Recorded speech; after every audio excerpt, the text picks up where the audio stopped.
Kulay tayo ng buhok, guys. Ayan. So, dark brown. Yan daw yung kulay. Peach spots. Ganyan ang kulay natin. Parang may pagka-red. So, ito yung instruction. Yan. So, ngayon, in-open ko na to. Ito yung pangkulay niya. Ito yung A, ito yung B. So, yung A at saka B daw pagsama. Yan. Pagsama natin yan. Tapos mamaya, i-shake natin yung dalawa. Para mag-mix talaga yung kulay.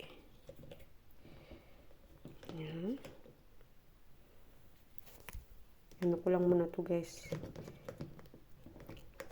Tapos mamaya, pakita ko sa inyo pag kukulayan ko na yung aking buhok. Okay? Thank you guys for watching. So, dahil makati yung aking white hair, kati niya guys, may ako kamot.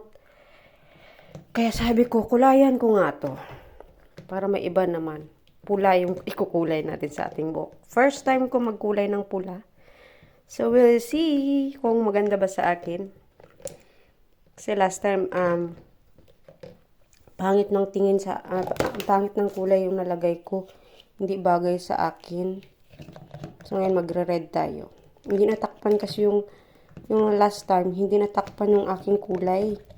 Yung gray hair ko. Kaya this time, try ko siya. Sa red. Kasi nag-promise daw itong product na ito, pangtanggal daw talaga ng mga gray hair. So, we'll see kung effective ba siya, no? We'll see. Okay guys, thank you for watching.